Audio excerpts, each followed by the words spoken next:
Hello student, मैं सच्चिदानंद सिंह आप लोगों का इस यूट्यूब चैनल पर बहुत बहुत स्वागत करता हूं।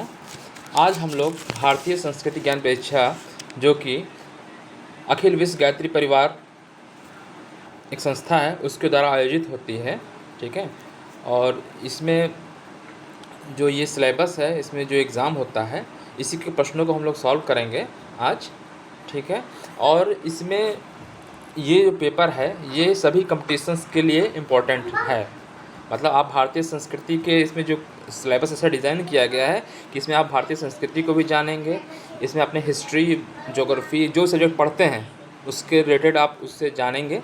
और इसके अलावा जितने कॉम्पिटिशन्स एग्ज़ाम होते हैं उसके भी क्वेश्चंस को इसमें कवर किया गया है, ठीक है।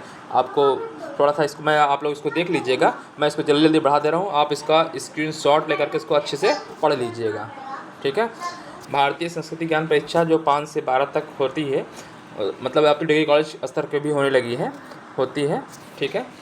तो ये परीक्षा है, इसको आप लोग धीरे धीरे इसको पढ़ लीजिएगा। स्क्रीनशॉट मैं इसको नहीं बताऊंगा, बस आप लोग देख लीजिए, मैं सिर्फ क्वेश्चन सॉल्व कराऊंगा। मैं इसको आपके सामने इस तरह कर रहा हूँ कि आप लोग इसको धीरे स्क्रीन्स जो है रोक करके आप इसको पढ़ लीजिएगा।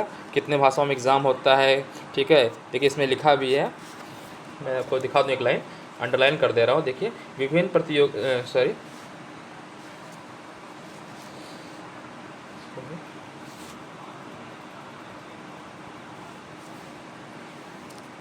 देखिए लिखा है, ये जो पाठ्य जो इसमें क्वेश्चंस हैं कैसे हैं। भारतीय संस्कृति अध्यात्म एवं विज्ञान धर्म दर्शन की जानकारी उपलब्ध कराता था, साथ साथ प्रतियोगी परीक्षाओं में भी अत्यंत लाभकारी सिद्ध हो। इस टाइप से डिज़ाइन किया गया है, ठीक है। तो इसको आप लोग पढ़िएगा, बहुत अच्छी बुक्स है और इसको आप लोग देखिए, ठीक है। तो इसको मैं सिर्फ आपको बस ऐसे बढ़ाता जा रहा हूँ, इसको आप पढ़ लीजिएगा क्योंकि मेरे पास समय नहीं है तो आपको बताने के लिए। आप लोग इसको आराम से पढ़िएगा डिटेल में, ठीक है। जो बच्चे भारतीय संस्कृति ज्ञान परीक्षा दे रहे हैं उनको बुक्स मिली होगी, उसके अंदर ये सब चीज़ लिखा हुआ है, ठीक है। डॉक्टर प्रणव पांड्या जी और सैलवाला दीदी जो है ये अखिल विश्व गायत्री परिवार के प्रमुख हैं, तो उनके द्वारा इनका यहाँ स्टेटमेंट सब कुछ है, आप लोग पढ़िएगा, बहुत अच्छा है। अच्छा, जो ये क्लास 9th का है भारतीय संस्कृति ज्ञान परीक्षा, उसके मैं पेपर सॉल्व कराऊंगा। तो उसके जो बच्चे बुक्स लिए हैं देखिए उसके सिलेबस में क्या क्या है, इस चैप्टर जो बुक्स मिली है उसमें क्या क्या है। ये पहला चैप्टर आपको लिखा हुआ है, देखिए भारत गायत्री एवं व्यक्तित्व विकास, फिर गंगा की गौरव गाथा, है ना, ये सब जो चैप्टर है मैंने इसका लिखा हुआ है। इसमें बहुत अच्छे अच्छे क्वेश्चंस हैं, पढ़िएगा, थ्योरी जरूर पढ़िएगा। मैं सिर्फ क्वेश्चंस करा रहा हूँ, थ्योरी जरूर पढ़ना चाहिए, बहुत अच्छी चीज़ें दी गई हैं। कि मैं भी एक टीचर हूँ, मैं चाहता हूँ कि आप लोग भी अच्छे हों, और समाज में जब अच्छी चीज़ की प्रसार होता है तो सभी लोग अच्छे बनते हैं, ठीक है। आदमी जो जैसा सोचता है वैसा ही करता है, वैसा ही बन जाता है। इसलिए अच्छी किताबें पढ़नी चाहिए, अच्छी किताब सोचेंगे तो अच्छी थिंकिंग होगी, अच्छा आप सोचेंगे तो अच्छा बनेंगे, ठीक है। और राष्ट्र के लिए आप समर्पित हो जाएंगे, ठीक है। तो इसको आप लोग पढ़िएगा, मैं इसको धीरे धीरे बढ़ा रहा हूँ, ठीक है। अच्छा, इसमें देखिए लास्ट में एक जो गायत्री मिशन का एक संविधान है, नवयुग का संविधान, इसको भी पढ़ सकते हैं आप लोग। मैं धीरे धीरे बढ़ा दे रहा हूँ, बस आप लोग इसको स्क्रीनशॉट कर ले लीजिए या जैसे ही पढ़ना हो पढ़ सकते हैं। मैं क्वेश्चन सॉल्व कराऊंगा, बस इसको धीरे धीरे बढ़ा रहा हूँ कि आप लोग उसको देख लीजिएगा, आपको बस टाइम मिले इसको पढ़िएगा, अच्छी चीज़ें हैं, ठीक है। आप स्क्रीनशॉट ले करके इसको पढ़िएगा, रोक करके आप लोग करिएगा, ठीक है। चलिए देखिए इसमें एक चैप्टर, पहला जो चैप्टर है इसमें उसका भी मैंने स्क्रीनशॉट ले लिया है, इसको आप पढ़िएगा, ठीक है। इसमें जो पहला चैप्टर है गायत्री एवं व्यक्तित्व विकास, ठीक है, क्या होता है गायत्री मंत्र, क्यों करना चाहिए, इससे क्या चीज़ें होती हैं, उसके बारे में थोड़ा सा दिया है, तो आप लोग उसको पढ़ सकते हैं, स्क्रीनशॉट ले लीजिएगा। क्योंकि मैं पूरे चैप्टर अवेलेबल नहीं करा सकता हूँ, बस पहला चैप्टर आपको दे रहा हूँ, इसको आप पढ़िए और इसमें अच्छी बातें लिखी हुई हैं, ठीक है। आपको अच्छा लगे तो उसको देखिएगा, ठीक है। आप स्क्रीनशॉट लेकर के इसको अच्छे से पढ़ लीजिएगा। अभी मैं क्वेश्चन सॉल्व कराऊंगा, बस इसको इधर का आप स्क्रीनशॉट ले लीजिएगा, इधर का। चलिए अब स्क्रीनशॉट ले लीजिए,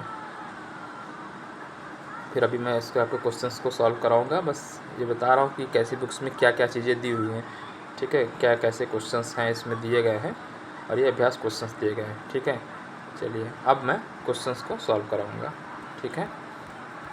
मैंने इसका एक PDF बनाया हुआ है, तो ये क्वेश्चंस को सॉल्व कराऊंगा जो कि सभी कॉम्पिटिशन्स के लिए इम्पॉर्टेंट हैं। में 150 क्वेश्चंस हैं। देखते हैं पहले वीडियो में जितना टाइम रहेगा उतना मैं बनाऊँगा। कम से कम कोशिश करूँगा कि कम से कम 45 मिनट या 1 घंटे का वीडियो पहला बन जाए। ठीक है, चलिए। तो अपनी क्लास शुरू करने से पहले तो एक साथ मेरे साथ एक बार गायत्री मंत्र बोलिए, जो कि गायत्री मंत्र सद्बुद्धि का मंत्र है। ठीक है, मैं सबसे पहले आपको उसका अर्थ बता दे रहा हूँ, फिर उसके बाद गायत्री मंत्र बोलेंगे। ठीक है, देखिए गायत्री मंत्र का अर्थ होता है उस प्राण स्वरूप, दुख नाशक, सुख स्वरूप, श्रेष्ठ तेजस्वी परमात्मा को हम अंतःकरण में धारण करें। वह परमात्मा हमारी बुद्धि को सन्मार्ग की तरफ प्रेरित करे, अच्छी बुद्धि के लिए प्रेरित करे। ठीक है, ये भगवान से प्रार्थना की गई है। और मेरे साथ एक बार उगते हुए सूर्य का ध्यान करते हुए मेरे साथ गायत्री मंत्र बोलिए। ओम भूर्भुवः स्वाहा तत्सवितुर्वरेण्यं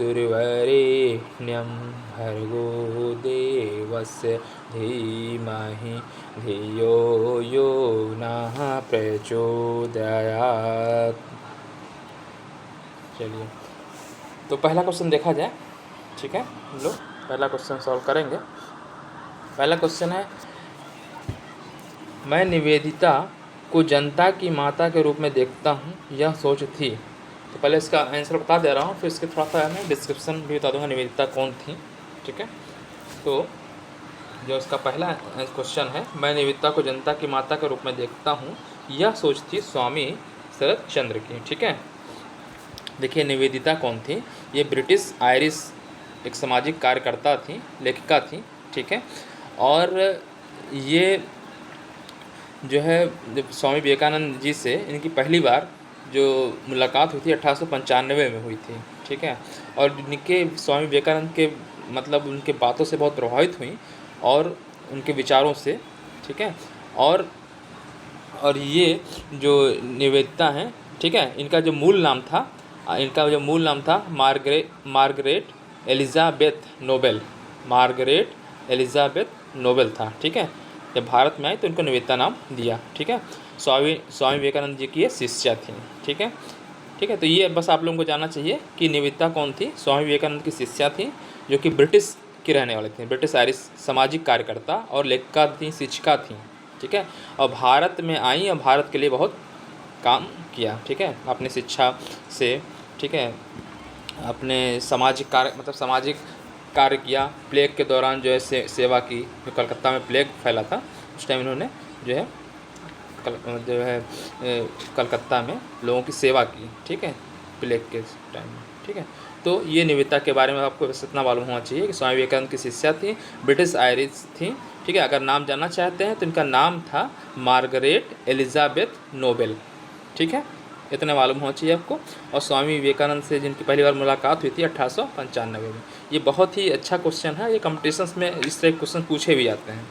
ठीक है, तो पहले का आंसर आप समझ में आया। तो फिलहाल जो मैं निवेदिता को जनता की माता के रूप में देखता हूँ, यह सोच थी स्वामी शरद चंद्र जी की। ठीक है, चलिए दूसरा क्वेश्चन देखिए, थोड़ा मैं बड़ा कर दूँ क्वेश्चन, ऐसा आप लोग को दिख रहा होगा। दूसरा क्वेश्चन है, सरदार वल्लभ भाई पटेल को सरदार की उपाधि जिस आंदोलन का नेतृत्व करने में मिली। ठीक है, तो किस आंदोलन में जो है सरदार की उपाधि मिली। ठीक है, तो ये चीज़ बताइए। आप लोगों ने सुना होगा बारदोली सत्याग्रह। बारदोली सत्याग्रह कहाँ पे था? बारदोली जगह, ठीक है, गुजरात है। ठीक है, तो गुजरात में क्या था कि उस टाइम अकाल पड़ा हुआ था, मतलब अकाल का थोड़ा सा बाढ़ से प्रभावित थे वहाँ पे।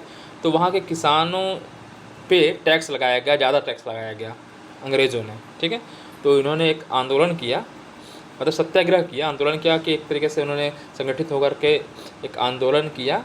ठीक है, उसमें जो है आपके जो है कौन गया था? सरदार वल्लभ भाई पटेल जी गए थे और उन्होंने नेतृत्व किया था वहाँ पे। ठीक है, कि जो है टैक्स को ख़त्म कर दिया जाए, क्योंकि भाई जब लोगों के पास पैसा ही नहीं रहेगा, किसानों के पास खेती करने के लिए अकाल पड़ा हुआ है, कैसे खेती करेंगे। ठीक है, तो उस टाइम में, ठीक है, तो बारदोली जो है गुजरात में है, तो ठीक है, इसीलिए बोला जाता है बारदोली सत्याग्रह। ठीक है, और ये सत्याग्रह 1928 में हुआ था। ठीक है, 1928 डेट आपको याद होनी चाहिए, कुछ क्वेश्चन में ऐसा मिल सकता है किस डेट में हुआ था। ठीक है, तो 1928 में बारदोली सत्याग्रह। ठीक है, तो किसने नेतृत्व किया था? सरदार वल्लभ भाई पटेल ने। और इनको जो उपाधि दिया था सरदार की, वहाँ की महिलाओं ने दिया था। ठीक है, और ये मैंने आपको बताया है किस लिए था ये जो सत्याग्रह था, इसका मेन उद्देश्य था जो ब्रिटिश सरकार थी वहाँ पे शासन कर रही थी भारत में, ठीक है, तो बहुत ज़्यादा कर लगा दिया, टैक्स लगा दिया, उसके विरोध में था, ठीक है। नेतृत्व किया किसने?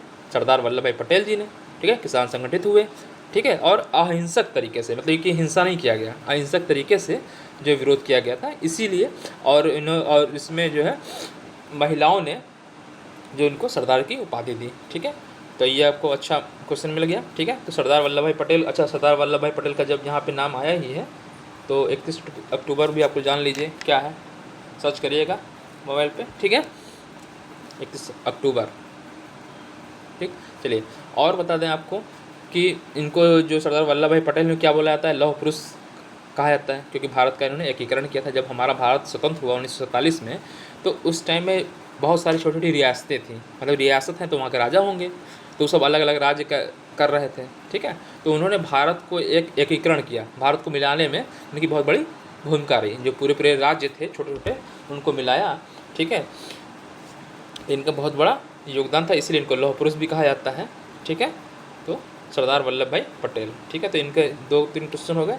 तो सरदार वल्लभ भाई पटेल को लौह पुरुष कहा जाता है। क्वेश्चन पूछ सकता है कि लौह पुरुष किसे कहते हैं? सरदार वल्लभ भाई पटेल को कहते हैं, ठीक है, ठीक है। आपको मैंने बताया इसके बारे में, ठीक है। और सरदार की उपाधि वहाँ की महिलाओं ने दिया था, कहाँ की? बारदोली, जो कि गुजरात में है, ठीक है। और ये जो पहले उप प्रधानमंत्री भी थे जो भारत स्वतंत्र हुआ, ठीक है, तो पहले जो उप प्रधानमंत्री थे, ठीक है, पहले गृह मंत्री भी थे, ठीक है। तो ये भी थोड़ा अच्छे क्वेश्चंस हैं, कॉम्पिटिशन पूछ सकता है। चलिए तीसरा क्वेश्चन देख लीजिए। सुभाष चंद्र बोस, ठीक है, सुभाष चंद्र बोस जिन्हें अपना राजनीतिक गुरु मानते थे, सुभाष चंद्र बोस जिन्हें अपना राजनीतिक गुरु मानते थे, तो ये चित्तरंजन दास हैं, चित्तरंजन दास जी को, ठीक है, अपना गुरु मानते थे, ठीक है। सुभाष चंद्र बोस के बारे में आप लोग जानते होंगे कि इन्होंने क्या किया था कि भारत को स्वतंत्र कराने के लिए आज़ाद हिंद फौज का गठन किया था जापान के सहयोग से, है ना। एक फ़ौज बनाई थी आज़ाद हिंद फौज, है ना, जापान के सहयोग से किया था। और इन्होंने नारा दिया था, तुम मुझे खून दो मैं तुम्हें आज़ादी दूंगा, है ना। इन्हीं का नारा है, पूछ सकता है, तुम मुझे खून दो मैं तुम्हें आज़ादी दूंगा, किसका नारा है? तो सुभाष चंद्र बोस का है। जय हिंद का नारा, मतलब जय हिंद दिल्ली चलो, है ना। ये सब जो नारे हैं इन्हीं का देन है, ठीक है।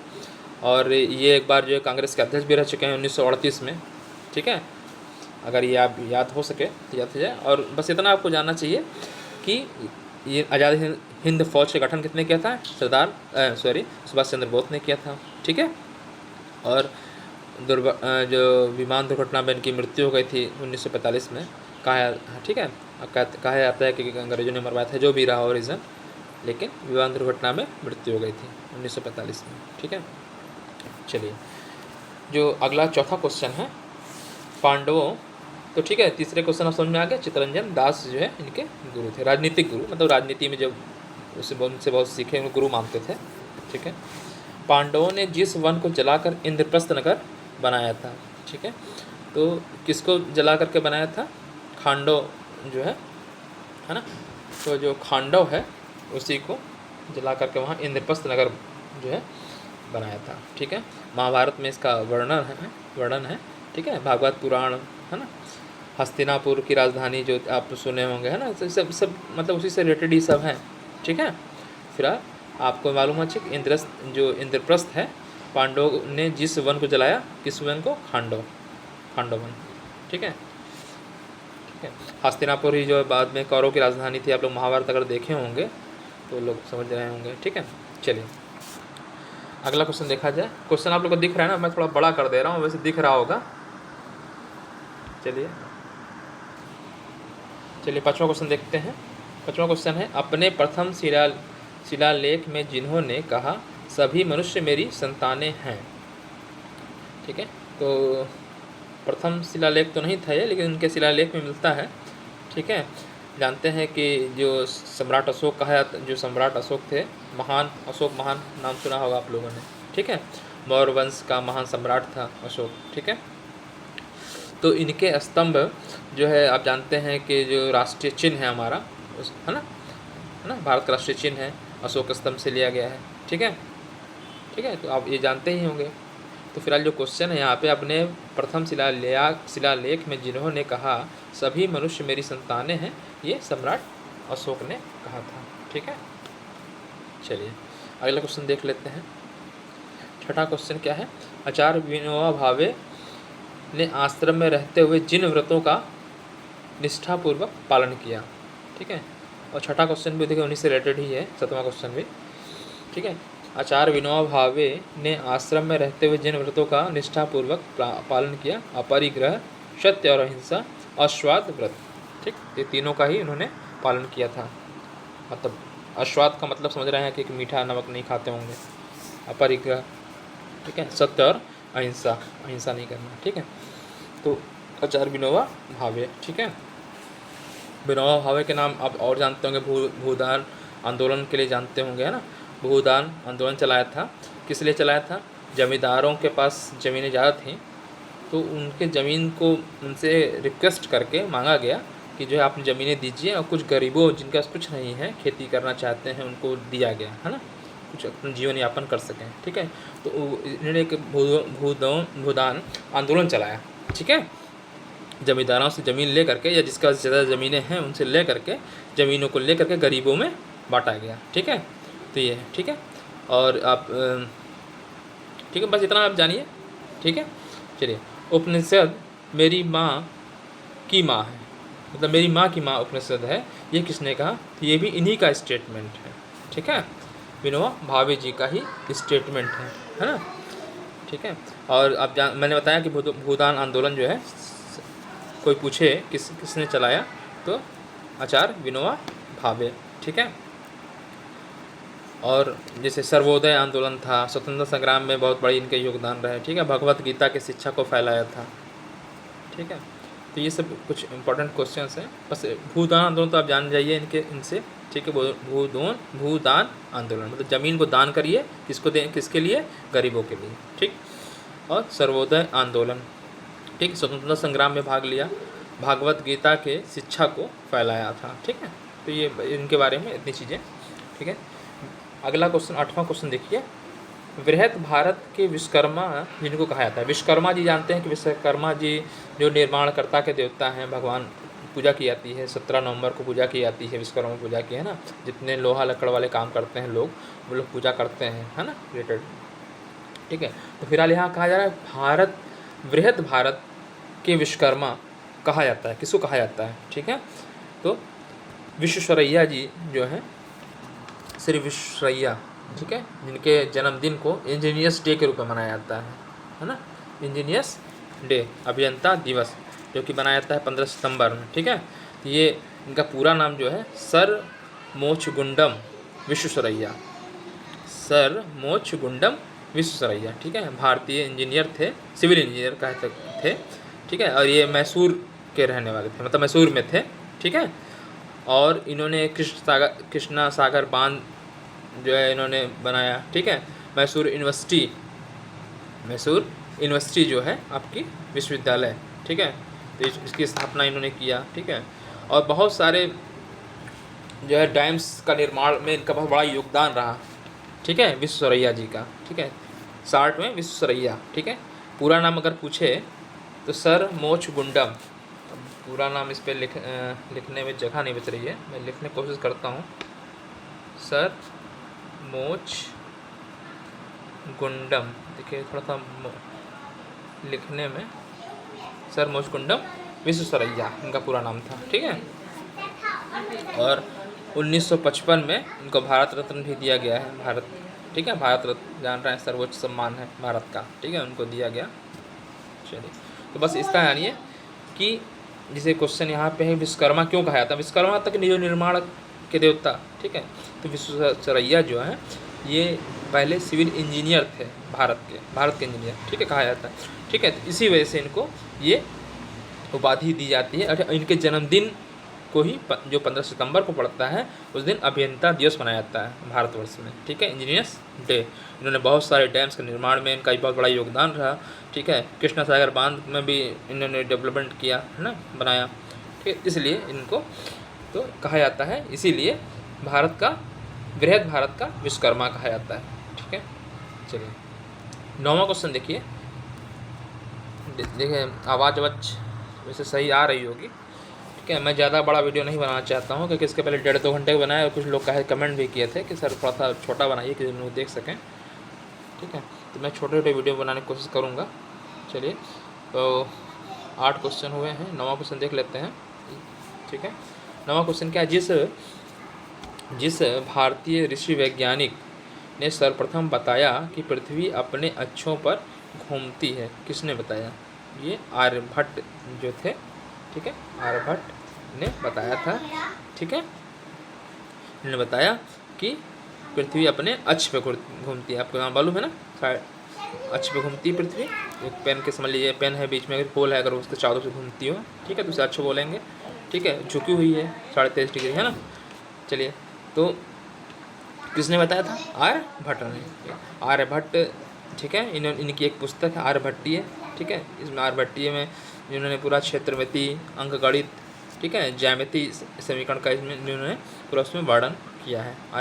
आर्यभट्टी जो इनकी पुस्तक है उसमें, ठीक है। तो क्वेश्चन समझ में आ गया होगा। तो जिस भारतीय ऋषि वैज्ञानिक ने सर्वप्रथम बताया कि पृथ्वी अपने अक्ष पर घूमती है, आर्यभट्ट ने, ठीक है। तो ये मालूम चाहिए, इनकी पुस्तक का नाम आर्यभट्टीय, ठीक है।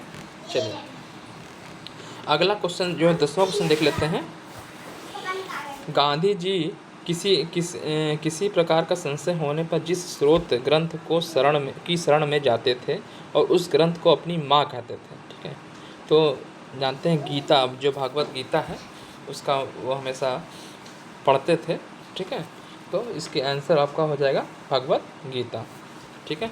गांधी जी आप जानते ही हैं कि उनका जन्म 2 अक्टूबर 1869 में हुआ था पोरबंदर में, ठीक है। आप जानते हैं, बार बार पढ़ते हैं बुक्स में, 2 अक्टूबर गांधी जयंती मनाया जाता है ना। और उस दिन लाल बहादुर शास्त्री का भी जन्मदिन मनाया जाता है, ठीक है। तो ये भी आपको मालूम होगा, ठीक है। 2 अक्टूबर है ना गांधी जयंती मनाया जाता है, ठीक है, 1869 में, ठीक है। और इनका पोरबंदर में जन्म हुआ था, आप लोग पढ़े होंगे, पढ़ते ही हैं, ठीक है। इन्होंने भारत में असहयोग आंदोलन चलाया था, सविनय अवज्ञा आंदोलन चलाया था, मालूम होगा आपको। भारत छोड़ो आंदोलन, भारत की स्वतंत्रता में बहुत बड़ा योगदान रहा, ठीक है। और 1948 में इनकी मृत्यु हो गई थी, है ना, आपको मालूम होगा। गोडसे जी ने गोली मार दिया था किसी किसी विचार से, मतलब कुछ विचार रहे होंगे जिससे उनका मेल ना खाता हो, पहले साथ ही रहते थे, उन्होंने गोली मार दिया था, ठीक है। फिर तो गांधी जी को कोई भी संशय होता था गांधी जी, ठीक है, तो गांधी जी गीता को पढ़ते थे और उसी को फॉलो करते थे, ठीक है। बहुत ही सात्विक व्यक्ति थे, ठीक है। और सत्य और अहिंसा का उन्होंने पालन किया। आप जानते हैं, इसे बहुत सारी पिक्चरें बन चुकी हैं, आप लोग देखे होंगे, ठीक है। और बीच में गांधी जी का जिक्र आएगा तो उसके बारे में और आपको बताते रहेंगे, ठीक है। चलिए भारतीय थोड़ा सा मैं डिस्कशन इसलिए कर दे रहा हूँ कि थोड़ा सा कुछ चीज़ें नई चीज़ें मिल जाती हैं, जो हो सकता है आप लोग पढ़ें, सिर्फ आंसर नहीं रटना चाहिए, उसके साथ साथ जो कुछ फैक्ट्स हों उसको भी जानना चाहिए, ठीक है, जिससे वो क्वेश्चन का आंसर याद भी हो जाता है और कुछ नए फैक्ट्स मिल भी जाते हैं, ठीक है। जहाँ कुछ लिखने लायक हो मैं कुछ लिखने की कोशिश करूँगा, ठीक है। अदरवाइज मैं बोल रहा हूँ, मेरी बातों को ध्यान से सुनिए आप लोग। 11वां क्वेश्चन देखिए। भारतीय क्रांतिकारियों के जीवन में जिन पुस्तकों की विशिष्ट भूमिका रही, देखिए आनंद मठ, तो ये बहुत ही मुख्य पुस्तक है, बहुत अच्छी पुस्तक है, इसे बंकिम चंद्र चटर्जी की। तो ये बुक्स के नाम भी आपको याद होना चाहिए कौन इसके हैं, ठीक है। ये कंपटीशन में पूछा जाता है, क्वेश्चन मिलाने में पूछ लेता है, कौन इसके लेखक हैं पूछ लेता है, ठीक है, किसकी रचना है, ठीक है। तो फिलहाल आपको ये मालूम होना चाहिए भारतीय क्रांतिकारी के जीवन में जिन पुस्तकों की विशिष्ट भूमिका रही, तो आनंद मठ, ठीक, पथेर दावी, गीता रहस्य, ठीक है, गीता रहस्य, ये तीनों बुक्स जो है इनकी जो है बड़ी भूमिका रही, ठीक है। तो ये तीनों ही हो जाएगा, ठीक है। भारतीय क्रांतिकारियों में जोश भरने का काम किया, आनंद मठ, गीता रहस्य और पथेर दावी, ठीक है। और ये किताब का जो नाम लिखा गीता रहस्य, ये पूछता भी है, तो तीनों ही आपको याद होना चाहिए। गीता रहस्य लोकमान्य तिलक, गीता रहस्य लोकमान्य तिलक, आनंद मठ बंकिम चंद्र चटर्जी, पथेर दावी शरद चंद्र, ये पूछता है, ठीक है। साहित्य समाज का दर्पण है ना, तो आप लोग पढ़े होंगे बहुत बार, साहित्य समाज का दर्पण है, ठीक है। तो दर्पण होता है, ये इस पर निबंध भी है, बहुत सारे पे आता है। चलिए अगला क्वेश्चन देख लेते हैं। वेदों की ओर लौटो, ठीक है, किसका है? स्वामी विवेकानंद, स्वामी दयानंद सरस्वती जी का है, ठीक है। वेदों की ओर लौटो, तो ये आर्य समाज के संस्थापक कौन थे? स्वामी बताइए, दयानंद सरस्वती, ठीक है। तो वेदों की ओर लौटो का जो नारा दिया था आर्य समाजियों ने दिया था। आर्य समाज की स्थापना किसने किया था? स्वामी दयानंद सरस्वती ने, ठीक है।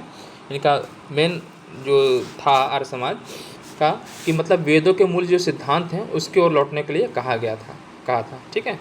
तो आर्य समाजियों में समझ में आ गया। डीएवी कॉलेज आप लोग देखते होंगे, तो ये आर्य समाज के ही देन है, ठीक है, उनकी स्थापना, ठीक है। सामाजिक सुधार में इनका बहुत बड़ा योगदान है, महिलाओं के अधिकार की शिक्षा के लिए, ठीक है, सती प्रथा के उन्मूलन में भी इन्होंने जो है काम किया है, ठीक है, आर्य समाजियों ने, ठीक है। तो वेदों की ओर लौटो का जो नारा आर्य समाज, और आर्य समाज में किसका? स्वामी दयानंद सरस्वती, याद कर लीजिए। चलिए 14th क्वेश्चन देखिए। शारीरिक अस्वस्थता के बावजूद निवेदिता ने जिस पुस्तकों की रचना की, ठीक है। तो मैंने बताया कि आपको निवेदिता थी, मैंने अभी पहला ही क्वेश्चन मैंने जो बताया है निवेदिता के बारे में कि स्वामी विवेकानंद जी की शिष्या थी, है ना, ब्रिटिश आयरिश सामाजिक कार्यकर्ता थी, ठीक है, इनकी शिष्या थी। पूरा नाम मैंने आपको बताया था, मार्गरेट एलिजाबेथ नोबेल, ठीक। ये और जो निवेदिता नाम था उनको भारत में दिया गया था, ठीक है। तो इतना चीज़ आपको जानना है। और फिलहाल ये जो इनकी बुक्स हैं, देखिए जब यहाँ पे आई थी भारत में, तो जो स्वामी विवेकानंद जी जो है रामकृष्ण परमहंस की स्थापना किया है ना, जो मिशन की, रामकृष्ण मिशन की स्थापना की है, उनके जो गुरु थे रामकृष्ण परमहंस जी थे, है ना, स्वामी विवेकानंद जी के। तो वहाँ पे मिली थी, तो उन्होंने अपने बेटी कहा था इनको, ठीक है। उनकी पत्नी शारदा थी, दोनों ने इनको बेटी का दर्जा दिया, मतलब इनको, किसको? निवेदिता को, ठीक है।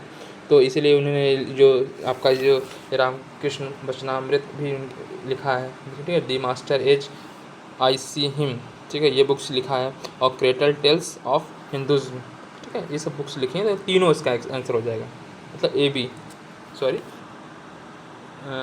नहीं ये शायद नहीं लिखा है, लेकिन ये 2 लिखा है फिलहाल, ठीक है, मैं ठीक कर दे रहा हूँ। ये यानी बी वाला ए बी दोनों हो जाएगा। रामकृष्ण वचनामृत शायद किसी और ने लिखा है, ठीक है, लेकिन 2 है, ए बी है, ठीक है। The master as I see him और क्रेडल टेल्स ऑफ हिंदुज़्म, ठीक है, ये दोनों ही बुक्स इन्होंने लिखी हैं।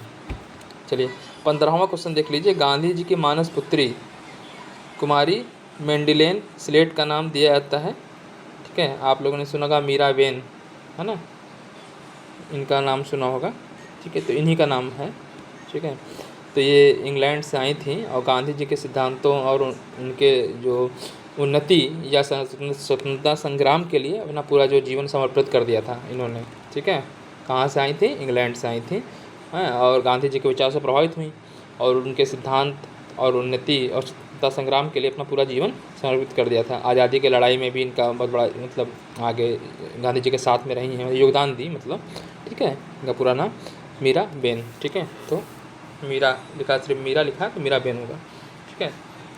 तो वही लिखा है, गांधी जी की मानस पुत्री कुमारी मेंडिलेन स्लेट का नाम दिया जाता है मीरा, तो मीराबेन, ठीक है, वही है मीराबेन।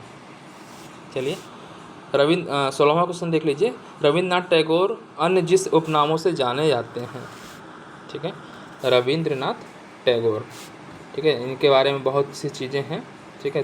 सबसे पहले तो मैंने बताया था कि पहले इसको बता, जो इसका आंसर होगा वो बता दे रहे हैं, ठीक है। विश्व कवि और कवि गुरु दोनों ही उपाधि से इनको कहा जाता है, बीसी जो दी जाती है, ठीक है। रविन्द्रनाथ टैगोर को जो है आपकी जो है विश्व कवि और कवि गुरु, ठीक है, क्योंकि कवि थे, ठीक है, और विश्व कवि की भी उपाधि दी जाती है, कवि गुरु की उपाधि दी जाती है, ठीक है।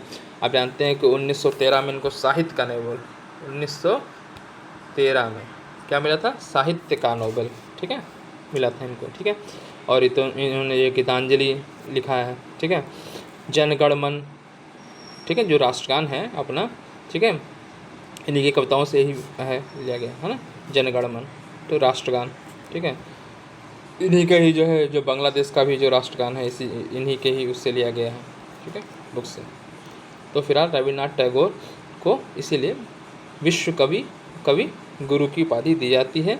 और राष्ट्रगान जो कि जनगण मन है, इसका भी मतलब इसकी रचना कह सकते हैं या इनके बुक से लिया गया है, रविन्द्रनाथ टैगोर के ही, ठीक है। गीतांजलि इनकी बहुत फेमस बुक है, ठीक है, तो ये भी आप जान लीजिए, गीतांजलि रविन्द्रनाथ टैगोर की है।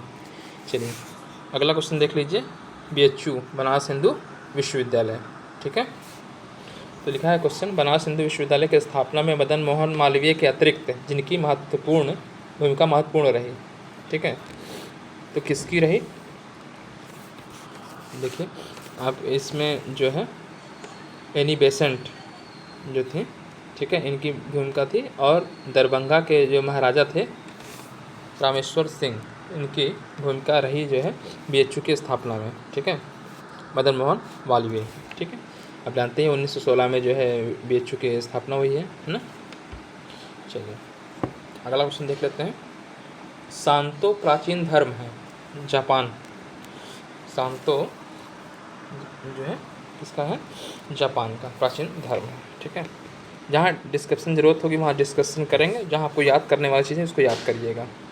मेरे वीडियोस को बार बार देखिए, याद हो जाएगा, ठीक है। इसको आप जब आपको टाइम मिले याद करिए, क्योंकि कंपटीशन से क्वेश्चंस हैं, धीरे धीरे आप पढ़ते रहेंगे अभी से, तो जब तक आप लोग 12th पहुँचेंगे, 12th के बाद, ठीक है, वहाँ तक कुछ क्वेश्चन आपको दिमाग में घूमते रहेंगे। और ये सब क्वेश्चन कंपटीशन में भी पूछे जाते हैं, छोटे छोटे कंपटीशन आप लोग देते होंगे, वहाँ सब क्वेश्चन पूछे भी जाते हैं, ठीक है। स्वास्थ्य जीवन की आधारशिला है, स्वस्थ रहना हो तो सबसे पहले सुबह उठ जाइए, है ना, प्रातः जागरण जिसे बोला जाता है, ठीक है, सूर्योदय से पहले उठना चाहिए, और उठते ही पानी पीजिए, ठीक है, उषापान जिसे बोला जाता है, ठीक है। और प्राणायाम करना चाहिए, ये तीनों ही स्वस्थ जीवन की आधारशिला है, ठीक है, ये चीज़। तो इसका आंसर हो जाएगा, स्वस्थ जीवन का आधारशिला है प्रातः जागरण, उषापान और प्राणायाम, ठीक है। नेताजी सुभाष चंद्र बोस, ठीक है, इनकी आत्मकथा क्या है, ठीक है, कौन सी आत्मकथा है? देखिए, अग्नि की उड़ान, द विंग्स ऑफ फायर, ये तो APJ अब्दुल कलाम की है। ये अग्नि की उड़ान जो है 20वां, देखिए अग्नि की उड़ान जो है ये तो आपकी किसकी है, मैंने बताया आपको, डॉक्टर APJ अब्दुल कलाम, ठीक है, राष्ट्रपति रह चुके हैं भारत के, ठीक। और हमारी वसीयत और विरासत, पंडित श्री राम शर्मा आचार्य, जो कि गायत्री मिशन शांति हरिद्वार उसके संस्थापक हैं, गुरु जी हैं, ठीक है। तो हमारी वसीयत और विरासत पुस्तक कितने लिखा? पंडित श्री राम शर्मा आचार्य, ठीक है। और गांधी जी का जो है मेरे सत्य के प्रयोग, गांधी जी, ठीक। और तो इसका आंसर क्या बच रहा है? एक ही चीज़। देखिए कई बार होता है कि आंसर आप लोग कंपटीशन दे रहे हैं तो एलिमिनेशन से भी करते हैं, आपको आंसर नहीं मालूम है तो उसमें दूसरे हो सकता है उसके आंसर आ रहे हों तो उसको एलिमिनेट कर दीजिए, जो बच रहा है ऑप्शन वो हो जाएगा, ठीक है। तो तरुण के स्वप्न, फिलहाल ये इनकी बुक्स तो नहीं, आत्मकथा नहीं है, लेकिन उनके जैसे कह सकते हैं कि जो पत्र निबंध हैं उनको मिला करके जो व्याख्यान दिया उनका एक संग्रह है, ठीक है, तो उसी को कहते हैं, ठीक है, मेरे तरुण के स्वप्न। वैसे ठीक है, इस क्वेश्चन में जो लिखा है कि आत्मकथा है तरुण के स्वप्न, ये एक्चुअली में उनका आत्मकथा नहीं है, ये एक्चुअली में मैंने आपको बताया ना कि जो नेताजी हैं सुभाष चंद्र बोस, ठीक है, उनके जो निबंध हैं, ठीक है, उनके पत्र हैं, व्याख्यान, उनका संग्रह है एक तरीके से, ठीक है। आत्मकथा जो बोली जाती है, ठीक है, एन इंडियन पिलग्रिम्स है। वैसे जो आत्मकथा अगर नेताजी की आए, एन इंडियन, थोड़ा तो सही चल नहीं रहा है, इंडियन पिलग्रिम, सुन लीजिए, देखिए सही से चल नहीं रहा है इसमें, एक्चुअली मैं पेन लेने वाला हूँ, ले लूँगा तो लिखूँगा, इसे हाथ से लिख रहे हैं तो बहुत सही से चल नहीं रहा है इस पर, ठीक है, कोशिश कर रहा हूँ, देखिए अगर चल जाए, नहीं चल रहा है सही से, ठीक है। तो फिलहाल अब जो इसका आंसर है आपका, ठीक है, नेताजी सुभाष चंद्र बोस की आत्मकथा है, तो मैंने बताया कि विंग्स ऑफ फायर, जो इसका हिंदी अर्थ है अग्नि की उड़ान, तो ये तो आप जान रहे हैं, मैंने बताया डॉक्टर APJ अब्दुल कलाम है। हमारी वसीयत और विरासत पंडित श्री राम शर्मा आचार्य की है। मेरे सत्य के प्रयोग महात्मा गांधी जी का है। तरुण के सपने ही बच रहा है इसका ऑप्शन, तो एक ही होगा तरुण का ऑप्शन, तरुण के स्वप्न। ठीक है, मैंने बताया कि तरुण के स्वप्न की आत्मकथा नहीं है, फिलहाल उनके निबंधों का संग्रह है। ठीक है, कुछ जगह पे आपको गूगल पे सर्च करेंगे तो मिल जाएगा। ठीक है, वो हैं, तो आप लोग सर्च करिएगा।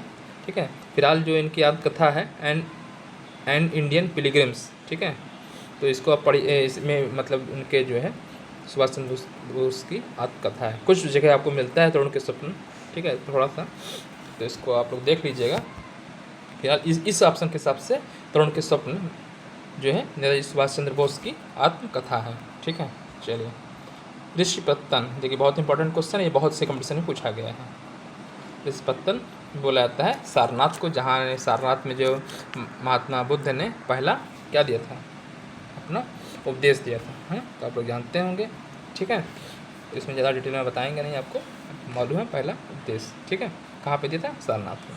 चलिए अभिभावकों को अपने पाल्यों में जिन सद्गुणों को विकसित करने का प्रयास करना चाहिए, अपने बच्चों में किस कैसे गुण जो है करना चाहिए, विकसित करना चाहिए। श्रमशीलता के मतलब श्रम का खाए, है ना, मेहनत करे।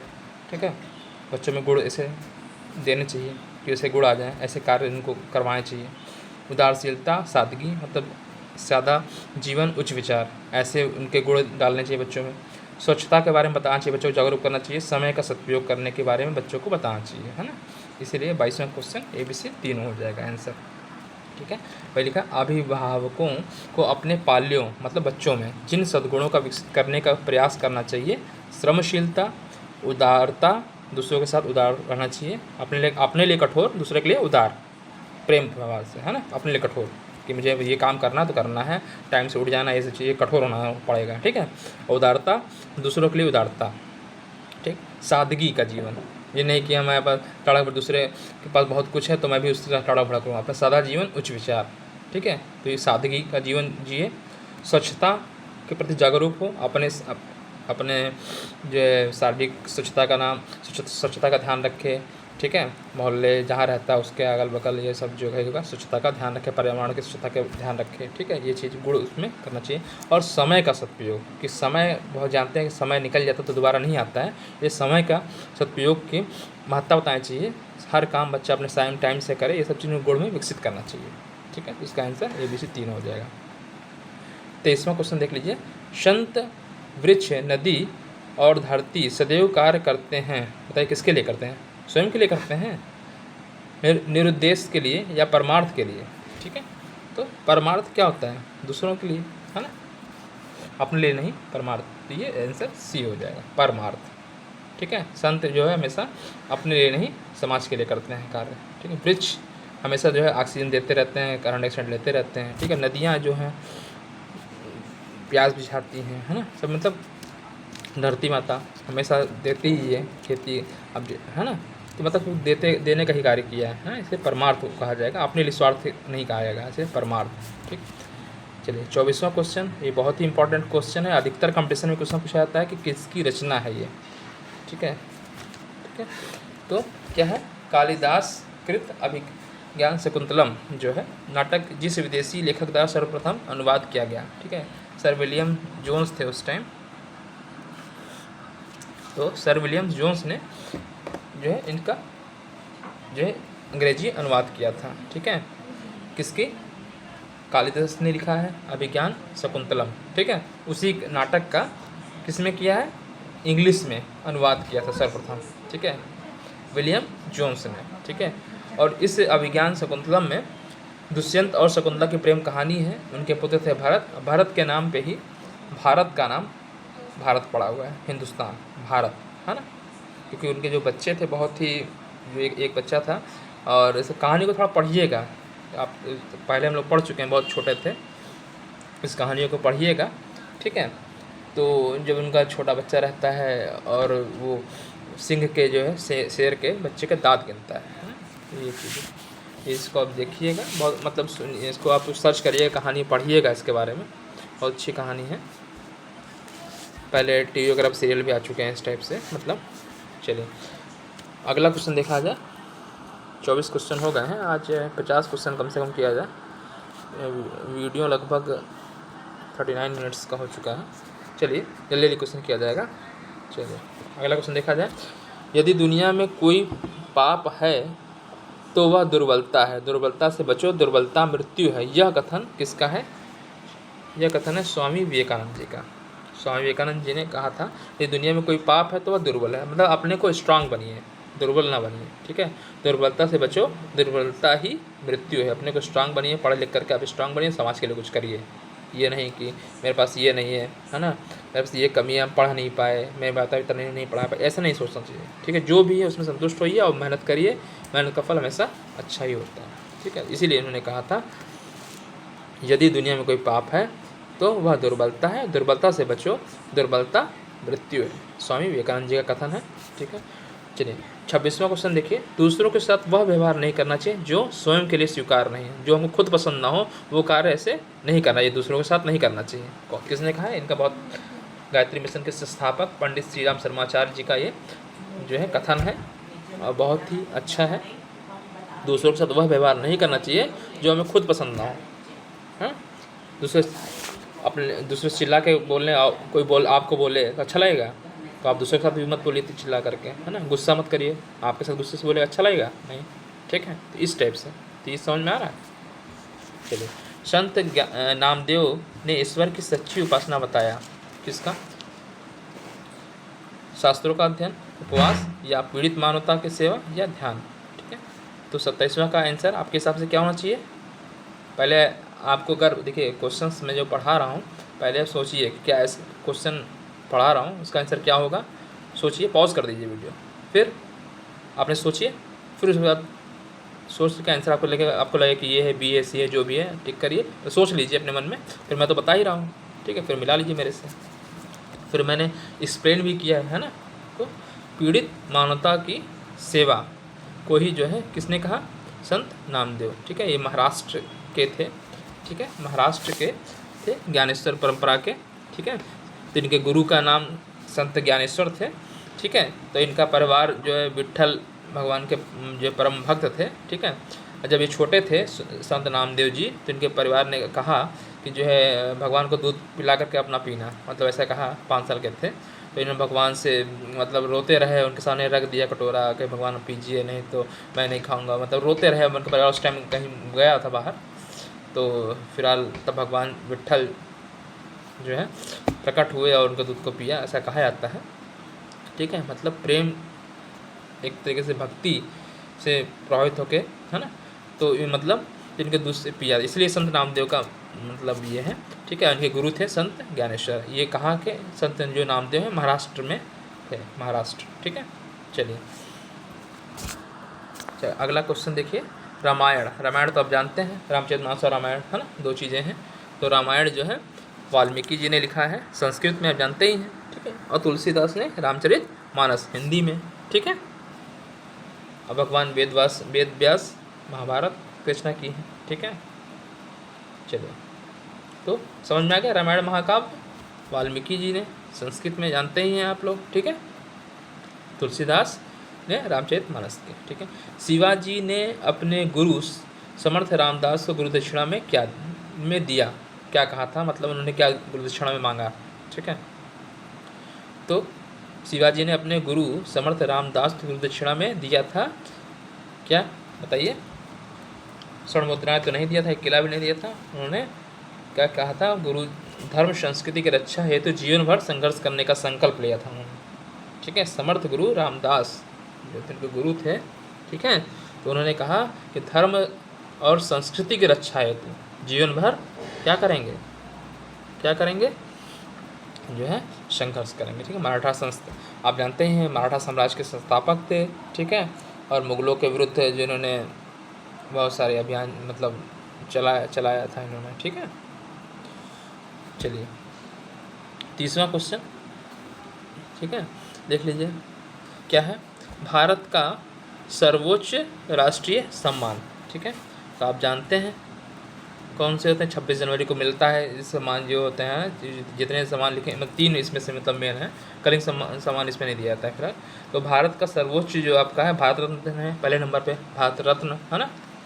ठीक है, पद्म भूषण, पद्म विभूषण, उसके बाद पद्म श्री। ठीक है। तो ये सब आपके भारत के सर्वोच्च सम्मान है, ठीक है। तो सबसे सब इसमें पूछा है कि इसमें से जो है, ठीक है, इसमें भारत रत्न हो जाएगा, भारत रत्न पहले नंबर पे, ठीक है।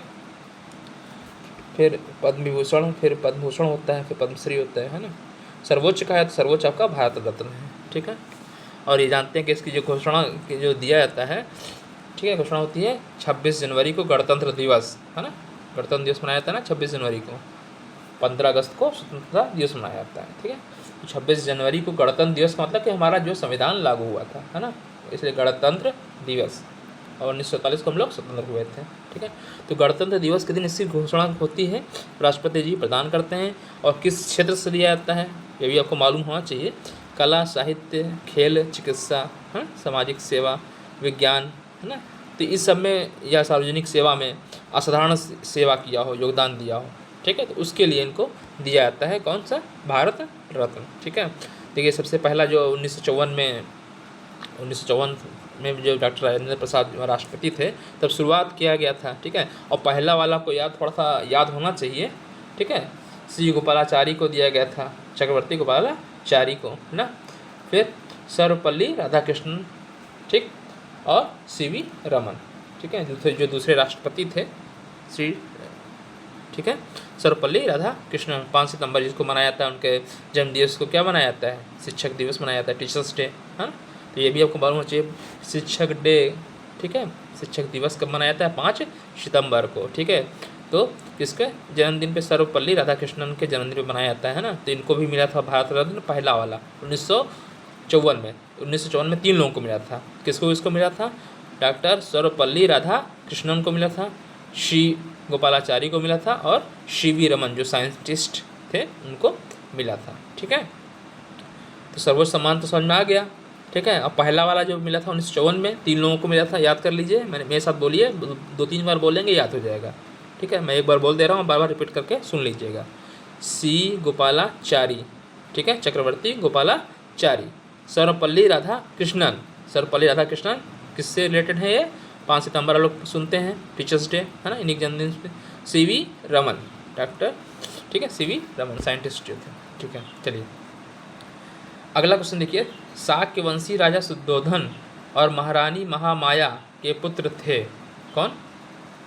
तो ये 31 आपका समझ में आ रहा है, पहले सोचिए फिर आंसर दीजिए, ठीक है। जो सिद्धार्थ थे, जो भगवान बुद्ध बने बाद में उनका, ठीक है, शाक्यवंशीय राजा शुद्धोधन और महारानी महामाया के पुत्र थे। तो आप मालूम हो गया कि माता का नाम, पिता का नाम आपको याद हो गया होगा, ठीक है। दूसरे क्वेश्चन को देखिए, इसको दूसरे एंगल से भी सोच सकते हैं कि कैसे क्वेश्चन पूछ सकता है कि सिद्धार्थ या महात्मा बुद्ध के माता का नाम क्या, पिता का नाम क्या, ठीक है।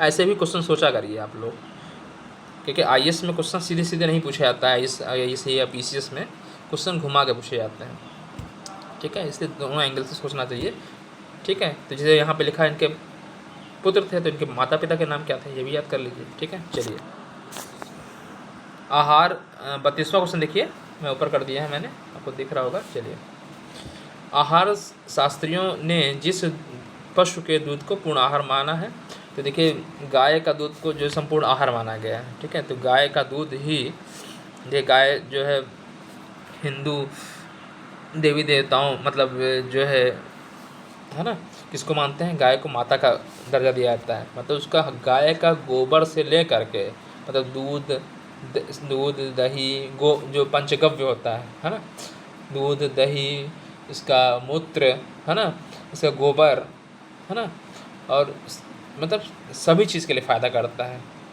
बीमारियों से ले करके बहुत सारे इलाज में करता है, ठीक है, इनका गाय का। इसीलिए जो है गाय का जो दूध जो पीता है, मतलब गाय का दूध जो पीता है, उससे बुद्धि शार्प होती है, पाचन में बहुत फ़ायदेमंद भी है, पूर्ण आहार माना गया है इसीलिए इसको, ठीक है। तो इसीलिए देखिए इसीलिए इसका पूजा पाठ में भी जोड़ा गया है, ठीक है, गाय की महत्ता को देखते हुए, ठीक है, इसीलिए तो इसका पूर्ण आहार माना गया गाय के दूध को, ठीक है। चलिए हरिद्वार 33 क्वेश्चन है। हरिद्वार उत्तराखंड, हरिद्वार पड़ता है उत्तराखंड में, ठीक है, में स्वामी श्रद्धानंद द्वारा स्थापित महत्वपूर्ण संस्था है। ये विश्वविद्यालय है गुरु कांगड़ी विश्वविद्यालय, ठीक है, ये स्वामी श्रद्धानंद जी का है, ठीक है, उन्होंने स्थापित किया है, ठीक है। चलिए 34 क्वेश्चन देख लीजिए। भगवान महावीर ने जिस स्थान पर निर्वाण प्राप्त किया, तो ये तो बहुत बार क्वेश्चन पूछा है, रिपीटेड होते हैं, तो ये तो आपको बिल्कुल याद है, ये बिल्कुल फैक्ट है, तो इसको याद ही करना पड़ेगा, ठीक है, समझना है नहीं, ठीक है। तो जानते हैं पावापुरी में इनकी डेथ हुई थी, ठीक है, पावापुरी, ठीक है। और जैसे मैंने जैसे महात्मा बुद्ध के बारे में पूछता है, तो महात्मा बुद्ध के देखिए जन्म, महात्मा बुद्ध की बात है, यहाँ कौन है, महावीर जी। लोग कंफ्यूज हो जाते हैं बच्चे लोग, ठीक है। तो महात्मा बुद्ध का आप जानेंगे तो महात्मा बुद्ध लुम्बिनी उनकी जन्म हुआ था। महात्मा गौतम बुद्ध, जिसे गौतम बुद्ध बोलते हैं ना, गौतम बुद्ध का जो जन्म कहाँ था, लुम्बिनी में हुआ था, ठीक, जो इस टाइम नेपाल के पास है, ठीक है। मृत्यु कहाँ, कुशीनगर, तो वहाँ उनकी कुशीनगर, इनकी महावीर जी की पावापुरी में, ठीक है, महावीर की पावापुरी में, ठीक है। गौतम बुद्ध की मृत्यु कुशीनगर में, ठीक। देखिए मैं जैसे मैंने आपको बताया बुद्ध जी के बारे में, ये इससे दोनों से क्वेश्चन बार पूछे जाते हैं, महावीर से और महात्मा बुद्ध के बारे में, ठीक है। तो महात्मा बुद्ध के बारे में मैं बता दूं, क्योंकि यहाँ क्वेश्चन आया हुआ, दोनों बच्चे कन्फ्यूज़ हो जाते हैं, ठीक है। तो थोड़ा सा इसलिए बता रहा हूँ, ठीक है, कि देखिए गौतम बुद्ध के बारे में तो लुम्बिनी आप मैंने बताया था, या क्वेश्चन ही खोल देता हूँ, कौन सा क्वेश्चन मैंने बताया है अभी जस्ट गौतम बुद्ध के बारे में, तो उसको जैसे ये मैंने बताया गौतम बुद्ध के बारे में, चलिए फिर से मैं एक बार रिपीट करा दे रहा हूँ, क्योंकि इंपॉर्टेंट क्वेश्चन है। 31 वाला क्वेश्चन देखिएगा, सॉरी जो 31 क्वेश्चन है, ये जो आपका ये है ना, किसके पुत्र थे, 31 क्वेश्चन देखिए, जो लिखा है, शुद्धोधन और महारानी महामाया के पुत्र थे सिद्धार्थ, सिद्धार्थ ही महात्मा बुद्ध बने, है ना, गौतम बुद्ध।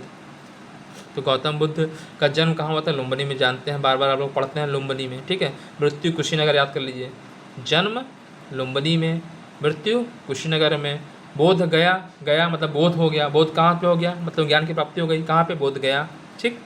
और पहला संदेश कहाँ पे दिया, ऋषिपत्तन या सारनाथ, ऋषिपत्तन को सारनाथ बोलते हैं, सारनाथ, सारनाथ कहाँ पे है, वाराणसी में, ठीक है, ठीक है। तो ये क्वेश्चन आ गया, इसलिए मैंने बता दिया वहाँ पे, ठीक है। तो पहले इनके बारे में जान लीजिए, बुद्ध जी के बारे में। गौतम बुद्ध का जन्म लुम्बिनी में, मृत्यु कुशीनगर में, बोध गया में ज्ञान की प्राप्ति, ठीक, और सारनाथ वाराणसी में है, क्या किया वहाँ पे, पहला उपदेश दिया था, ठीक है। चलिए जो क्वेश्चन मैं बता रहे थे महावीर जी के बारे में, है ना, 34 क्वेश्चन बता रहे थे आपको। चलिए तो यहाँ पे जो कन्फ्यूज जाते हैं, इसीलिए मैंने बताया उस चीज़ को। तो भगवान महावीर ने जिस स्थान पर निर्वाण प्राप्त किया था, जहाँ उनकी निर्वाण मतलब उनकी मृत्यु, ठीक है, पावापुरी में, ठीक है। चलिए आर्य समाज मैंने अभी बताया था आपको, 1875 में, है ना, किसने किया था, स्वामी दयानंद सरस्वती ने, बताया था ना, वेदों की ओर लौटो का नारा, ठीक है, इन्होंने दिया था, स्वामी दयानंद सरस्वती ने, ठीक है। तो आर्य समाज की स्थापना स्वामी दयानंद सरस्वती, और कब, 1875, देखिए हैंड से लिखने में थोड़ा सा दिक्कत हो जाती है। चलिए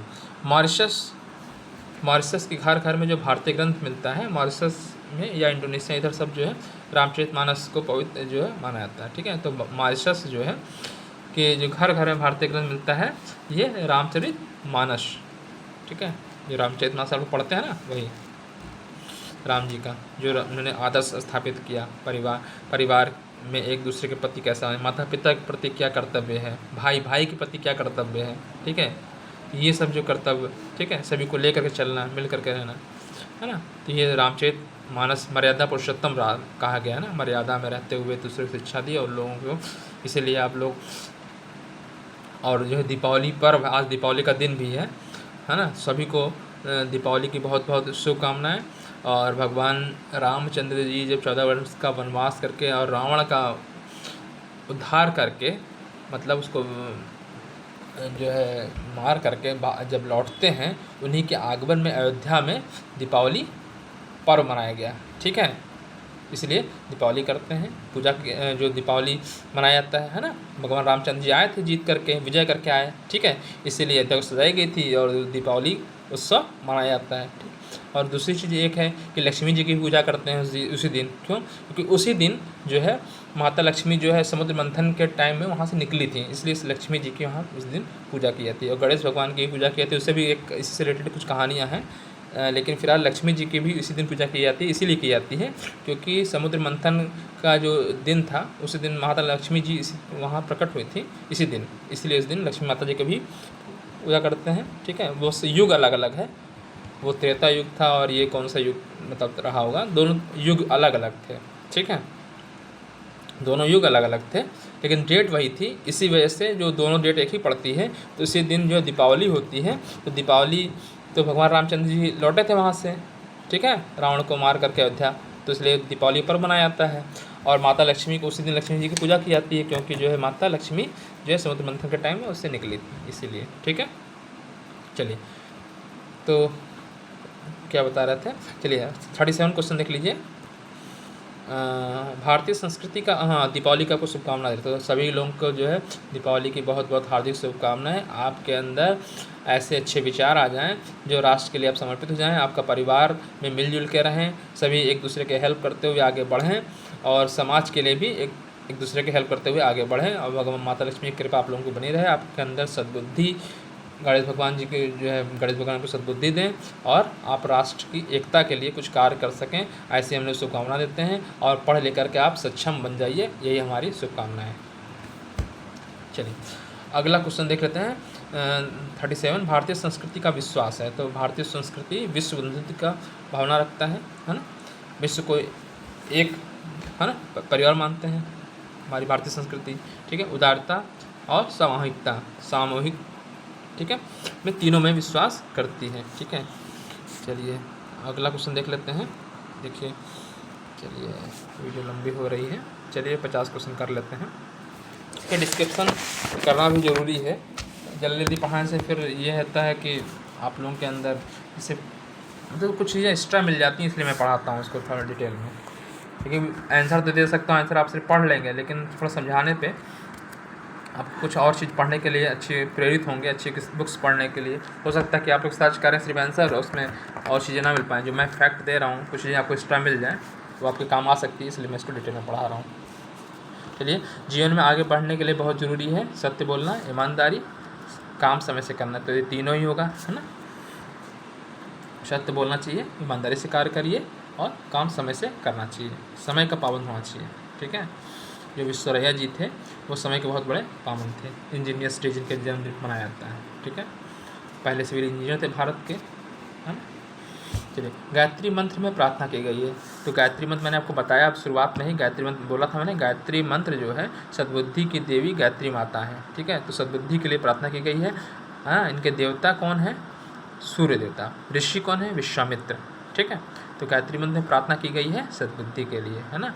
मैंने आपको उसका अर्थ बताया था, जिसमें अर्थ में यही है कि उस प्राण स्वरूप, दुख नाशक, सुख स्वरूप, श्रेष्ठ तेजस्वी परमात्मा को हम अपने अंतःकरण में धारण करें, वह परमात्मा हमारी बुद्धि को सन्मार्ग की तरफ प्रेरित करें। ठीक है, चलिए, तो गायत्री मंत्र में सद्बुद्धि के लिए प्रार्थना की गई है, सभी को करना चाहिए, सभी धर्म के लोग कर सकते हैं, ऐसे कोई पाबंद नहीं है कि सिर्फ जो हिंदू ही करेंगे, सभी धर्म के लोग कर सकते हैं। गुरु की मूर्ति बनाकर धनुर्विद्या का ज्ञान प्राप्त किया, तो जानते हैं आप इनका नाम एकलव्य के बारे में आपने सुना होगा। एकलव्य जो थे, ठीक है, वो गुरु द्रोणाचार्य जो थे, ठीक है, उनसे क्या चाहता था कि हमको जो है क्या मिले, धनुर्विद्या सिखाएं। ठीक है, उनके पास गए लेकिन उन्होंने मना कर दिया क्योंकि मैं वो कह रहा था कि मैं जो कौरवों का जो है मैं सिर्फ सिखाऊंगा, आपको नहीं सिखाऊंगा। ठीक है, तो उन्होंने मना कर दिया था। तो इन्होंने जो एकलव्य थे, तो इन्होंने क्या किया कि द्रोणाचार्य, ठीक है, क्योंकि गुरु द्रोणाचार्य जो है बहुत बड़े जो है थे आपके धनुर्विद्या के जो टीचर थे, शिक्षक थे, स्पेशलिस्ट से कहते हैं। ठीक है, उनसे सीखना चाहता था तो उन्होंने मना कर दिया। तो इन्होंने क्या किया, एकलव्य जी ने उनकी मूर्ति बनाई और उनके सामने मूर्ति बना करके अभ्यास किया और इतने पारंगत हो गए, बहुत बड़े धनुर्धर बन गए। ठीक है, और तो जब ये बात पता लगी गुरु द्रोणाचार्य को कि बहुत बड़ा मतलब है ना, ऐसे बन गए हैं ये सब चीज़ें, तो एक बार ऐसे आप लोग महाभारत काल में अगर देखे होंगे, कहानी सुने होंगे, तो अर्जुन जाते हैं और ऐसे कुत्ता रहता है भोंकता है तो उसके पूरे बाढ़ से भर देते हैं, ये कौन, ये एकलव्य जी। ठीक है, बहुत बड़े धनुर्धर बन गए थे। ठीक है, तो अब जो गुरु द्रोणाचार्य थे वो अर्जुन को बनाना चाहते थे। हाँ, वो गुरु थे, ठीक है। तो उनको वचन दे चुके थे कि तुमसे बड़ा कोई धनुर्धर नहीं है और मैं होगा भी नहीं, ठीक है। तो अपनी वचन के लाज मतलब रक्षा करने के लिए ही समझ लीजिए एक तरीके से उन्होंने उससे क्या मांग लिया, एकलव्य से अंगूठा मांग लिया, क्योंकि अंगूठे तीर चलाते हैं तो अंगूठे से दबा के चलाते हैं, अंगूठा ही गुरु दक्षिणा में मांग लिया और इन्होंने गुरु दक्षिणा में दे भी दिया एकलव्य ने, कहते हैं अपने गुरु जब आपने आप उन्होंने कहा मैंने आपको गुरु माना है, आप गुरु दक्षिणा में जो मांगना मांग लीजिए, तो उन्होंने कहा कि मैं तुमसे गुरु दक्षिणा में आप तुमसे अंगूठा मांगना था, और इन्होंने अपने हंसते हंसते जो गुरु दक्षिणा में अंगूठा दे दिया, क्योंकि जब अंगूठा कट जाएगा तो वो कोई तीर निशान नहीं लगा पाएगा, ठीक है। तो वही उन्होंने मांग लिया था, उन्होंने दे दिया। तो मतलब इस कहानी से क्या मिलती है शिक्षा, मतलब ये जो है, ठीक है। तो देखिए मेन चीज़ है कि इसमें मूर्ति बना करके उसका अभ्यास किया, है ना। तो इससे यही शिक्षा मिलती है एकलव्य से, कहानी शिक्षा कि समर्पण, निष्ठा, निष्ठा मतलब है ना कि मतलब एक समर्पण कर दिया गुरु के प्रति और उनकी मूर्ति को मतलब सब कुछ मान लिया, मूर्ति को ही जो है मान करके समर्पण कर दिया और उन पर निष्ठा रखने हम सीख सकते हैं और भगवान उनकी प्रार्थना करते रहे और उनको एक साक्षात गुरु मान करके जो है गुरु मान करके जो है उन्होंने पूरा सीखा, ठीक है। तो यही है, तो ये मतलब समर्पण और निष्ठा सिखाती है आपको, ठीक है, ठीक है। तो ये हो गया। चलिए, ईसा मसीह का जन्म स्थान, तो ईसा मसीह बेथलेहम, ठीक है। ईसा मसीह का जन्म बेथलेहम है जो कि फ़िलिस्तीन में पड़ता है, ठीक है। वो उनका बेथलेहम पड़ता है, इधर से कर दे रहा हूँ, बेथलेहम, ठीक है। ईसाइयों का पवित्र स्थल है, ठीक है, ठीक है। और ईसाइयों का जो मेन ग्रंथ है, पवित्र ग्रंथ बाइबल, जैसे हिंदुओं का है ना गीता हुआ, रामचरितमानस हुआ, रामायण हुआ, है ना, उस तरीके से हाँ कुरान मुस्लिमों का हो गया, ठीक है। गुरु ग्रंथ साहिब जो है ईसाइयों का उनका सिखों का हो गया, है ना। तो इसी तरीके से ईसा मसीह का क्या है बाइबल में जानते ही हैं, ठीक है। तो ये जो जन्म स्थान है ईसा मसीह का बेथलेहम है, ठीक है। महावीर स्वामी का देखिए यहाँ पे फिर आ गया नाम, ठीक है। तो महावीर स्वामी से देखिए मैंने इसके लिए जो है गौतम बुद्ध के बारे में बताया था, अब महावीर स्वामी के बारे में थोड़ा डिटेल में बता दे रहा हूँ, ठीक है। तो जानते हैं कि 24वें तीर्थंकर थे, लास्ट तीर्थंकर मतलब उसके मेन जो हो गए, है ना। तो महावीर स्वामी कौन से नंबर के जो तीर्थंकर थे, 24वें नंबर के, तो ये भी याद कर लीजिए, 24वें थे, ठीक। इनका जन्म कुंडग्राम में जन्म हुआ था, वैशाली, ठीक है, ठीक है। उनका लुम्बिनी में बताया था मैंने, किसका, गौतम बुद्ध का, ठीक। इनका कहाँ पे है, ठीक है, कुंडग्राम, ठीक है, वैशाली, ठीक है। इनकी मृत्यु पावापुरी में हुई थी, अभी क्वेश्चन आया था इसके पहले, है ना। मृत्यु कहाँ हुई थी, पावापुरी कहाँ पड़ता है, बिहार में पड़ता है, ठीक है। चलिए, गुरु नानक, देखिए गुरु नानक सिख धर्म के आ गए, है ना। तो सभी धर्म का सम्मान, भारतीय संस्कृति सभी धर्मों से बनी हुई है, हमारी संस्कृति है सभी धर्मों का सम्मान, है ना। तो गुरु नानक देव का जन्म कहाँ हुआ था, ठीक है। तो जानते हैं तलवंडी जो ननकाना साहब है, इस टाइम जो है पाकिस्तान में पड़ता है वर्तमान में, है ना। तो ननकाना साहब, ठीक है, ननकाना साहब तलवंडी, है ना, तलवंडी नामक स्थान, ननकाना साहब, पाकिस्तान, ठीक है। पंजाब जो पाकिस्तान का पंजाब है, पंजाब में लाहौर प्रांत, है ना, पंजाब में लाहौर प्रांत में हुआ था, ठीक है। अगर डेट एग्जैक्ट नहीं आता है, चलिए देख लीजिएगा। फिर यार शायद 1469 में हुआ था शायद, आप सर्च करिएगा, जन्म डेट अगर आप जानना चाहें तो कर सकते हैं। फिलहाल ये चीज़ जानिए, गुरु नानक देव का जन्म ननकाना साहब, ठीक है, पाकिस्तान में, ठीक है, पाकिस्तान भाई पंजाब के लाहौर प्रांत में, ठीक है। चलिए अगला क्वेश्चन देख लेते हैं, जो हाँ देखिए स्वामी विवेकानंद जी से आ गया, है ना। 1893 में विश्व धर्म सम्मेलन में भाग लिया था, तो स्वामी विवेकानंद जी गए थे वहाँ पे, है ना, वहाँ पे जो है शिकागो में, है ना, जानते ही हैं कहाँ पे होता, शिकागो यूएसए अमेरिका में, ठीक है। तो वहाँ पे इन्होंने जो है अपना भाषण दिया था, है ना। और इन्हीं जो स्वामी विवेकानंद जी के जन्मदिन पे मनाया जाता है, जो 12 जनवरी को होता है क्या, राष्ट्रीय युवा दिवस। ये भी क्वेश्चन बनता है, राष्ट्रीय युवा दिवस किस दिन मनाया जाता है, 12 जनवरी, इनके जन्मदिन पे, ठीक है। कि युवा का प्रतीक, है ना, राष्ट्रीय युवा दिवस घोषित किया गया है, ठीक है। विश्व धर्म सम्मेलन को क्या किया था इन्होंने, संबोधित किया था। ठीक है, किस सन में? ये डेट बहुत इम्पोर्टेंट है, डेट याद करना जरूरी है। 1893 में स्वामी विवेकानंद सरस्वती। ठीक है, और विवेकानंद जी को खेतड़ी नरेश ने ही ये नाम दिया था विवेकानंद। ठीक है, चलिए बाद में बताएंगे उसके बारे में, क्वेश्चन मिलेंगे अगर तो डिटेल में बताऊंगा। चलिए, तो फिलहाल शिकागो में इन्होंने भाषण दिया था। डेट आपको याद करनी है 1893। ठीक है, कौन सी डेट? 1893 की डेट आपको याद कर लीजिए। ठीक है, यूएस कहाँ पे? यूएसए में। ठीक है, Chicago USA, United State of America. सरफरोशी की तमन्ना अब हमारे दिल में है, देखना है जो बाजुए कातिल में। किसने कहा था? राम प्रसाद बिस्मिल ने कहा, है ना। तो इनकी जो गोरखपुर में जो है फांसी दी गई थी ना जेल में, तो राम प्रसाद बिस्मिल। चलिए 49वां क्वेश्चन देख लीजिए, नहीं 46वां क्वेश्चन। ठीक है, तो इसका क्वेश्चन आपको समझिए गया। राम प्रसाद बिस्मिल।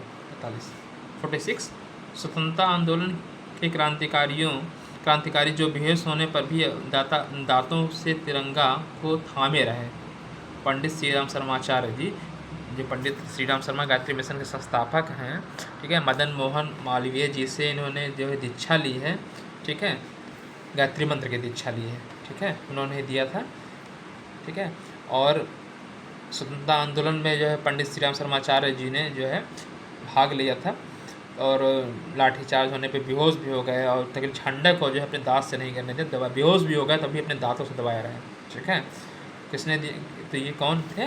पंडित श्री, लिखा है स्वतंत्रता आंदोलन के क्रांतिकारी जो बेहोश होने पर भी दांतों से तिरंगा को थामे रहे, पंडित श्रीराम शर्मा आचार्य थे। ठीक है, सारे जहां से अच्छा हिंदुस्तान हमारा, यह गीत किसके द्वारा लिखा गया है? मोहम्मद इकबाल के द्वारा। ये तो आपको याद होना चाहिए बहुत ही। सारे जहां से अच्छा हिंदुस्तान हमारा, मोहम्मद इकबाल। ठीक है, मनुष्य, ये क्वेश्चन थोड़ा ऊपर कर दे रहा हूँ। मनुष्य की श्रेष्ठता का आधार है। श्रेष्ठ मनुष्य कैसे बनेगा बताइए? सफलता से श्रेष्ठ बनता है, योग्यता से, समृद्धि से, या सद्विचार और सत्कर्म से। उसके अंदर अच्छे विचार आ रहे हों, अच्छे विचार आएंगे तो अच्छा कर्म करेगा, नहीं सत्कर्म करेगा। तो मनुष्य के श्रेष्ठता का आधार सत्य कर्म, सद्विचार और सत्कर्म होगा। ठीक है, चलिए अगला क्वेश्चन देख लीजिए। चलिए आज 50 क्वेश्चन रहने देते हैं, तो आइए थोड़ा सा कर लेते हैं। सॉरी, 2 क्वेश्चन और कर लिए जाए, 50 तक करते हैं, फिर इसके बाद 50 क्वेश्चन अगले वाले में करेंगे। ठीक है, चलिए भोजनोपरांत उपयुक्त आसन। भोजन के जब भोजन कर लिया जाता है तो वज्रासन में बैठना चाहिए। हाँ, वज्रासन आप नेट पर सर्च करिए कैसे होता है ना, देखिएगा। इसमें तो मैं बता नहीं सकता कैसे बैठते हैं, है ना। चित्र में भाई चित्र बना नहीं पाएंगे, लेकिन देखिएगा वज्रासन में बैठना चाहिए। खाना खाने के बाद कम से कम 2 मिनट बैठने से जो आपका पाचन तंत्र अच्छा होता है, जो गैसें होती हैं वो निकल जाती हैं। ठीक है, इसे बैठना चाहिए, वज्रासन बैठना चाहिए, बहुत ही अच्छा आसन होता है। ठीक है, चलिए ऐसा वृक्ष जो रात में ऑक्सीजन देता है, छोड़ता है। तो ऑक्सीजन जानते ही आप, पीपल का जो वृक्ष होता है हमेशा जो है ऑक्सीजन छोड़ता है, पीपल। और एक होता है तुलसी का, देखें तुलसी भी जितनी बड़ी होती है उससे ज़्यादा ऑक्सीजन छोड़ती है ना। इसीलिए जो है तुलसी की पूजा भी की जाती है, धर्म से जोड़ा गया है। ठीक है, इसीलिए सब लोग घर में जो तुलसी माता का वृक्ष लगाते हैं। और पीपल को जानते ही, पीपल हमेशा जो है ऑक्सीजन छोड़ता है ना। इसीलिए इसका जो है धर्म से जोड़ा गया होगा उस टाइम। इसको लोगों को डराया गया होगा कि जो है जब भूत रहता है इसलिए उसको काटा नहीं आता है।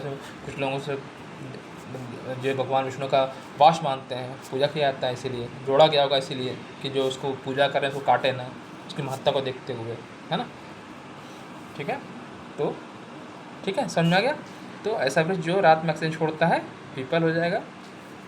ठीक है, चलिए तो आज 50 क्वेश्चन हो गए हैं, 50 क्वेश्चन रहने देते हैं। और आगे जो है हम लोग जो है अगले चीज़ें अगले वीडियो में हम लोग 50 से 51 से जो है 100 क्वेश्चन देखेंगे। ठीक है, उसके बाद की जो पार्ट है, तीसरा पार्ट जो आएगा, उसमें हम लोग जो है 101 से लेकर 50 क्वेश्चन और 150 क्वेश्चन तक देखेंगे। ठीक है, तो मैं थोड़ा सा इसको डिटेल में इसलिए बताया क्योंकि आपको बहुत सी चीज़ें सिर्फ आंसर बताने से आप लोग याद कर लेंगे, लेकिन क्वेश्चन घुमा के अगर पूछेगा तो नहीं कर पाएंगे। इसलिए मैं थोड़ा सा इसको डिटेल में बताने की कोशिश करता हूँ कि आप लोग थोड़ा सा डिटेल में बताने से क्या होता है कि दिमाग में चीज़ें बैठ जाती हैं, ठीक है। और ये चीज़ जिसे मैंने पढ़ाया आपको बताया, ये एक बार में कोई चीज़ याद नहीं होती है ना। मैं भी कॉम्पिटिशन तैयारी कर चुका हूँ, तो कोई भी चीज़ एक बार में नहीं याद होती, बार बार उसको सुनते रहिए, बार बार उसको देखिए वीडियोज़। आप स्क्रीनशॉट ले सकते हैं, स्क्रीनशॉट लेकर के एक फोल्डर बना करके डाल दीजिए अपने, है ना। उसको जब भी आपको 10 मिनट 5 मिनट पढ़िए, याद हो जाएगा क्वेश्चन। ये सब क्वेश्चन आपके हमेशा काम आएंगे, कॉम्पिटिशन्स में आएंगे, ठीक है। और वैसे भी हमारे जो है भारतीय संस्कृति को हम लोग को जानना चाहिए, है ना। भारतीय संस्कृति, अपने महापुरुषों के बारे में जानिए, महापुरुषों ने क्यों महान हुए, क्या करते थे, कैसे रहते थे, क्या क्या खाते पीते थे, मतलब कैसे उनकी जीवनचर्या थी, उनके बारे में उनके जीवन चरित्र सीखना चाहिए। जब उनके जीवन चरित्र को आप लोग सीख जाएंगे, है ना, तो आप महान बनेंगे, अच्छे बनेंगे और राष्ट्र के लिए समर्पित होंगे। अपने लिए नहीं सोचेंगे, अपने परिवार के लिए सिर्फ नहीं सोचेंगे, आप राष्ट्र के लिए सोचेंगे, समाज के लिए सोचेंगे। ये ऐसी भावना के लिए भारतीय संस्कृति की अपेक्षा कराई जाती है, ठीक है। कि आपके अंदर अच्छे विचार आएँ, आप पूरे राष्ट्र के लिए कार्य करें, एक साथ जोड़ने काम करें राष्ट्र को, ठीक है, पूरे विश्व को जोड़ने काम करें, ठीक है। सभी पशु पक्षियों, सभी को लिए, सभी को बारे में सोचें, सिर्फ अपने बारे में नहीं सोचें, ठीक है। एनवायरनमेंट के बारे में सोचें, जीव जंतुओं के बारे में सोचें, ऐसी भावना आए आपके अंदर, ठीक है। तो आज के लिए इतना ही। थैंक यू, धन्यवाद। आपका दिन शुभ हो। जय माता दी, जय माँ गायत्री, और सभी को दिवाली की बहुत बहुत शुभकामनाएं। आपका दिन शुभ हो।